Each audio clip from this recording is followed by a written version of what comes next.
The following program is a production of Truth for the World. Ye servants of God, your Master proclaim, and publish abroad his wonderful name, the name all victorious of Jesus extol. His kingdom is glorious, he rules over all. We're looking at two different topics this morning, mostly taken from Matthew 24, but also looking at Matthew 23 and 25. The two topics we're looking at are the destruction of Jerusalem and the end of the world. So let's start off with our first topic, the destruction of Jerusalem. We set the stage in Matthew chapter 23, starting at the end of the chapter, verses 37 and following. O Jerusalem, Jerusalem, thou that killest the prophets, and stonest them which are sent unto thee, how often would I have gathered thy children together, even as a hen gathereth her chickens under her wings, and ye would not. Behold, your house is left unto you desolate. For I say unto you, ye shall not see me henceforth, till ye shall say, Blessed is he that cometh in the name of the Lord. In this particular passage, we notice the location. Jesus is in Jerusalem. And we also notice the lament. Jesus is lamenting over the Jewish people and the actions that they performed. Specifically, they have stoned the prophets, and during his time of ministry on the earth, they have continued to reject him as the Messiah. So even though they're being taught the word, they are rejecting it. They've rejected it from the prophets, and they've rejected it from Jesus, the Messiah. So now we turn over to Matthew chapter 24 and start reading the first few verses there. Matthew chapter 24. The disciples are going to come to Jesus and talk to him. Jesus went out and departed from the temple, and his disciples came to him for to show him the buildings of the temple. So you see there the reason the disciples came to him. We want to show you these temple buildings. In the next verse, Jesus said unto them, See ye not all these things? Now what does Jesus mean by these things? Well, what were they just looking at? The temple building, right? So that's what Jesus is referring to, these things, the temple building. Do you see these things? That's what they were looking at. That's what the disciples wanted to show him. And that makes sense if we continue reading, because Jesus says, Verily I say unto you, there shall not be left here one stone upon another that shall not be thrown down. Now what's he talking about? The temple buildings, right? That's what they're looking at. So these things are an important clue to understanding this chapter, which is often misunderstood and misinterpreted. These things, do you see these things? There shall not be one stone that shall not be thrown down. Now we continue to verse 3, the first part. And as he sat upon the Mount of Olives, the disciples came unto him privately, saying, Tell us, when shall these things be? Well, what these things? What were they just talking about? They were just talking about the temple, and they were just talking about one stone not being left upon another. So the disciples are curious now. Jesus, we came out to show you the temple, and now you're telling us that all these stones are going to be thrown over. Well, tell us, Jesus, when shall these things be? And then we continue in the next part of verse 3, where the disciples ask a second question. And what shall be the sign of thy coming and of the end of the world? Here's where the confusion gets in, because a lot of people treat Matthew chapter 24 as one question. And it's not. It's two questions. We are dealing with two questions, not one. First, they came and say, When shall these things be? Well, what are these things? What these things were they just talking about? The destruction of the temple. When will the destruction of Jerusalem be? Jesus, we showed you the temple. You said one stone's not going to be left upon another. When is that going to happen? And then the disciples ask a second question. When will be the end of the world? Now, did the disciples think that they were both going to happen at the same time? Maybe they did. We don't know that for sure. Maybe they thought Jesus was talking about the cataclysmic destruction not only of the temple, but of the entire world, and they thought it was all going to happen at the same time. Maybe they did. But in whatever case, they asked him two different things. And Jesus will treat it as two different questions as we read through Matthew 24. Now, obviously, he addresses the first question first, so let's start reading in verse 4. Jesus answered and said to them, "Take heed that no man deceive you, for many shall come in my name, saying, I am Christ, and shall deceive many. And ye shall hear of wars and rumor of wars. See that ye be not troubled, for all these things must come to pass, but the end is not yet. For nation shall rise against nation, and kingdom against kingdom. There shall be famines and pestilences and earthquakes in divers places. All these are the beginning of sorrows. Then shall they deliver you up to be afflicted, and they shall kill you, and ye shall be hated of all nations for my name's sake. And then shall many be offended, and shall betray one another, and shall hate one another.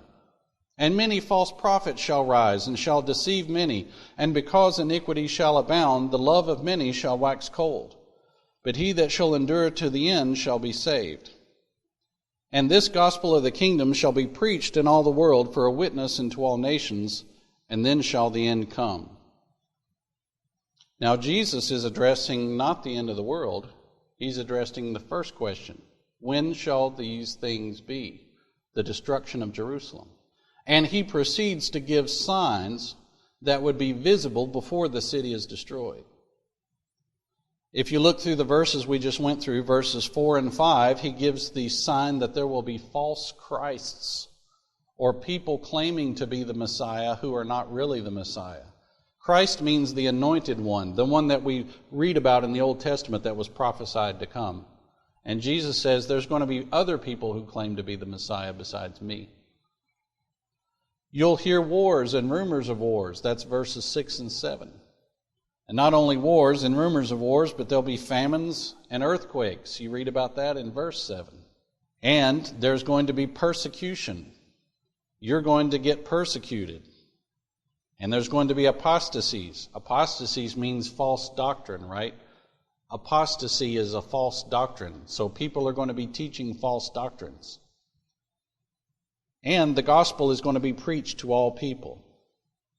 Now remember, we're dealing with two different questions, and now Jesus says, here are signs that are going to be visible before the temple is destroyed and Jerusalem is destroyed.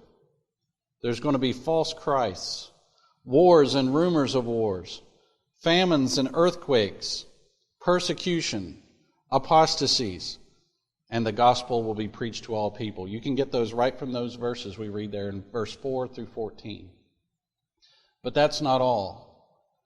In verse 15, Jesus now gives the ultimate sign before the destruction of Jerusalem. Let's read verse 15. When ye therefore shall see the abomination of desolation spoken of by Daniel the prophet stand in the holy place, whoso readeth, let him understand. Whatever this sign is, Jesus calls it the abomination of, notice the next word, desolation. And it says it will be in the holy place. Where was the holy place? It's in the temple. Where's the temple? It's in Jerusalem. The ultimate sign before the destruction of Jerusalem is going to be, according to verse 15, the abomination of desolation, and it'll be inside the temple. In Luke chapter 21, we're going to read verse 20, because there we read a little bit different wording, and we may get a little bit more information. Luke 21, verse 20. When ye shall see Jerusalem compassed with armies, or circled with armies, then know that the, what? Desolation thereof is nigh. How will I know when this abomination of desolation occurs? When you see Jerusalem surrounded by armies, you'll know that the destruction of Jerusalem is close. That's a good sign. That's very visible and very clear. Remember, Jesus is answering this first question. When will the destruction of Jerusalem be? When you see Jerusalem surrounded by armies, you know that the destruction is going to be nigh. Now, we have the fortune to look back through history and know what happened. Jesus said the desolation will come after Jerusalem is compassed or surrounded by armies. We now know through our history that the city of Jerusalem was surrounded by Titus and the Roman soldiers in AD 70. Now, Jesus is speaking these words at approximately AD 30. So it is a mere 40 years away that Jesus is describing what would happen. And during the time that Titus and the Roman soldiers surrounded Jerusalem, eventually the temple was burned and destroyed. Soldiers were in the holy place. Jewish historian Josephus, I believe he was Jewish historian, Josephus Flavius described the scene. Through the roar of the flames streaming far and wide, the groans of the falling victims were heard. Such was the height of the hill and the magnitude of the blazing pile that the entire city seemed to be ablaze. And the noise, nothing more deafening and frightening could be imagined. There were the war cries of the Roman legions as they swept onwards en masse, the yells of the rebels encircled by fire and sword, the panic of the people who, cut off above, fled into the arms of the enemy, and their shrieks as they met their fate. The cries on the hill blended with those of the multitudes in the city below, and now many people who were exhausted and tongue-tied as a result of hunger. This army had surrounded the city and sieged them. They were starving, and now they rush out, tongue-tied as a result of hunger. But when they beheld the temple on fire, found strength once more to lament and wail. Perea and the surrounding hills added their echoes to the deafening din. But more horrifying than the din were the sufferings. The Temple Mount, everywhere enveloped in flames, seemed to be boiling over from its base. Yet the blood seemed more abundant than the flames, and the numbers of the slain greater than those of the slayers. The soldiers climbed over heaps of bodies as they chased the fugitives. That's the abomination of desolation that Jesus prophesied. And now, in Matthew 24, he gives instructions as to what to do when you see it. When you see the armies encircling Jerusalem, read what he says in verse 16, picking up in verse 16. Then let them which be in Judea flee into the mountains. Let him which is on the housetop not come down to take anything out of his house. Neither let him which is in the field return back to take his clothes. And woe unto them that are with child, and to them that give suck in those days. But pray ye that your flight be not in the winter, neither on the Sabbath day. For then shall be great tribulation, such as was not since the beginning of the world to this time, no, nor ever shall be. And except those days should be shortened, there should no flesh be saved. But for the elect's sake, those days shall be shortened. Jesus gives an imagery of the coming judgment upon and an end to the Jewish nation. Remember when we set the stage? What was Jesus lamenting about over Jerusalem? You've stoned the prophets. You've rejected me. I would have brought you together as a hen gathers her chicks, but you wouldn't have it. You think God's going to let that pass? Stoning the prophets? Crucifying the Son? Jesus, what was Jesus' instructions? I summarized Jesus' instructions for those who saw the armies encompassing Jerusalem. What was his instructions? 2 words. Run away. Look back in verse 16. If you're in Judea, run to the mountains. If you're on the housetop, don't even bother to come down to take anything out of your house. That's how serious this is. You see the armies encircling Jerusalem? Run, and run now. You're in the field. Don't even go back to get your clothes. Just run. You don't want any part of that. Now, continue reading in verse 23. Then if any man shall say unto you, Lo, here is Christ, or there, believe it not. For there shall arise false Christs and false prophets, and shall show great signs and wonders, insomuch that if it were possible, they shall deceive the very elect. Behold, I have told you before.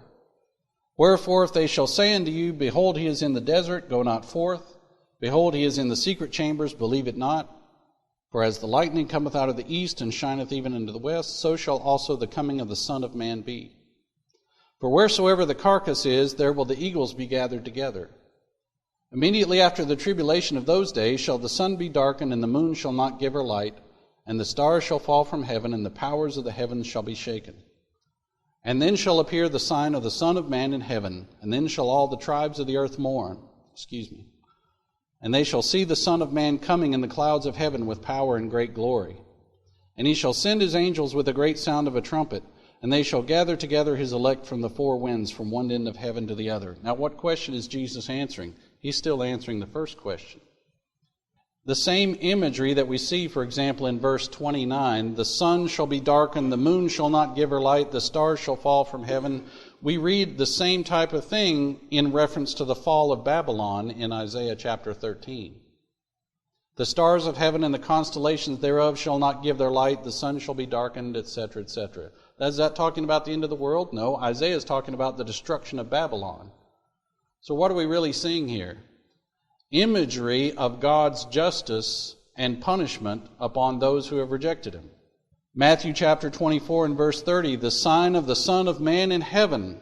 They shall see the Son of Man coming in the clouds. Well, that actually sounds similar to Isaiah 19, where God was pronouncing his judgment upon Egypt.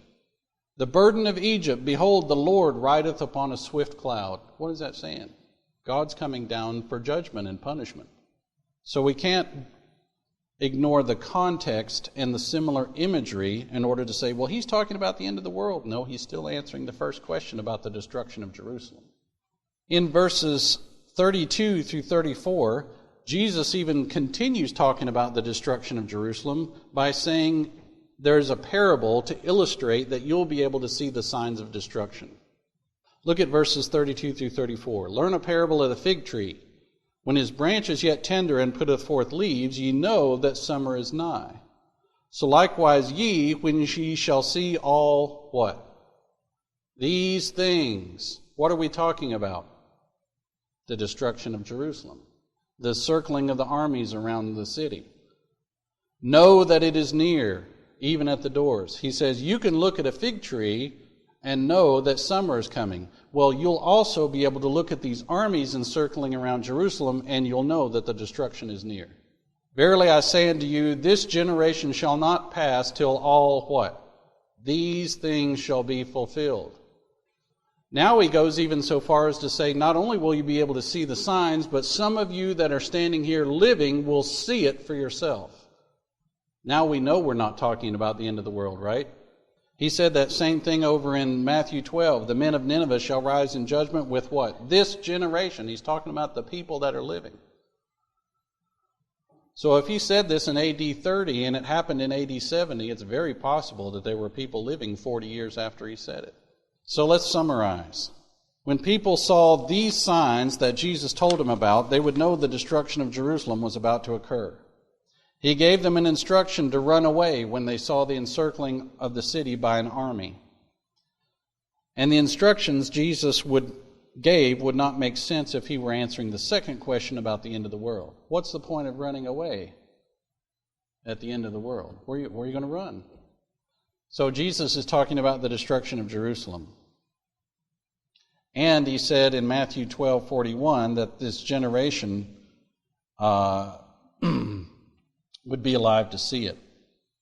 Notice again verse 3. When shall these things be? That was the question they asked Jesus regarding the destruction of Jerusalem. And then he says, this generation shall not pass till these things be fulfilled. He's given the signs to watch for. He's given instructions. He said it would happen in several years. That makes sense if you're talking about the destruction of Jerusalem. It doesn't make sense if you're talking about the end of the world. But that brings us to the next and final point, the end of the world.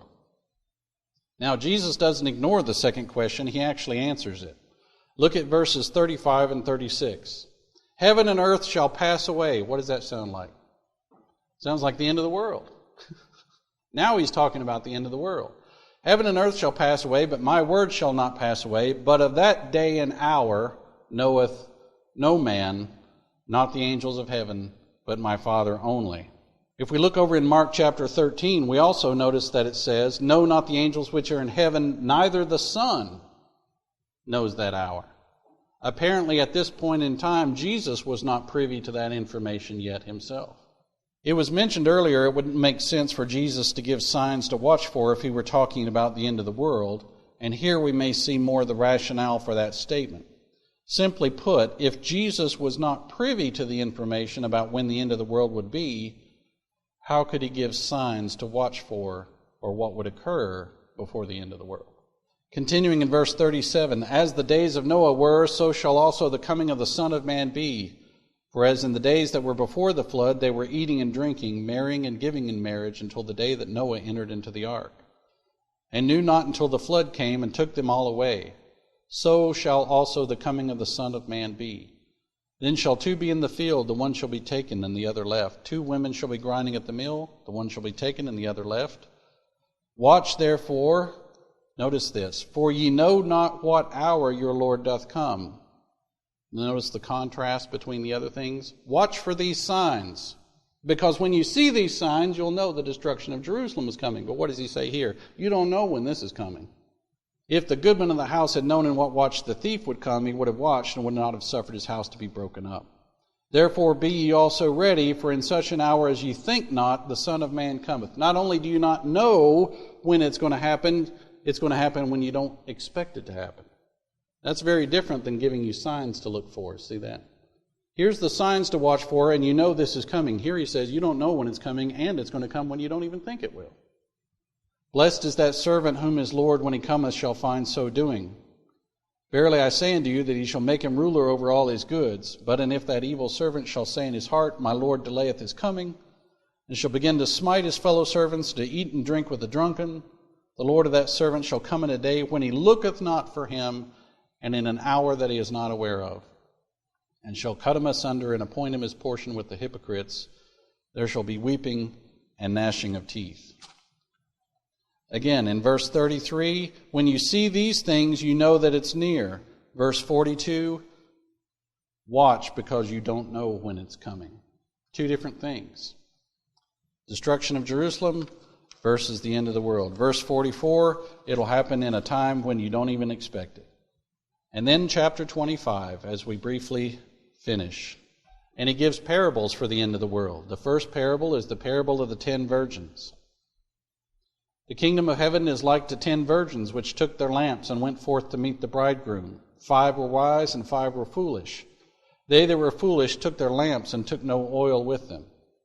The wise took their oil in their vessels with their lamps. While the bridegroom tarried, they all slumbered and slept. And at midnight there was a cry made, Behold, the bridegroom cometh, go out to meet him. Then all those virgins arose and trimmed their lamps. The foolish said unto the wise, Give us of your oil, for our lamps are gone out. But the wise answered, saying, Not so, lest there be not enough for us and you. But go ye rather to them that sell, and buy for yourselves. While they went to buy, the bridegroom came, and they that were ready went in with him to the marriage, and the door was shut. Afterward came also the other virgins, saying, Lord, Lord, open to us. But he answered and said, Verily I say unto you, I know you not. Watch therefore, for ye know neither the day nor the hour when the Son of Man cometh. Do you hear the same tone of what he's talking about in chapter 24? Watch because you don't know when he's coming. Why is he telling us these parables? Because we need to be busy and working for God, because we don't know when he's coming. We need to be prepared. And the very next parable too, the parable of the talents. The kingdom of heaven is as a man traveling into a far country who called his own servants and delivered unto them his goods. To one he gave 5 talents, to another 2, to another 1, to every man according to his several ability, and straightway took his journey. Then he that had received the 5 talents went and traded with the same, and made them other 5 talents. And likewise he that had received 2, he also gained other 2. But he that had received 1 went and digged in the earth, and hid his Lord's money. After a long time the Lord of those servants cometh and reckoneth with them.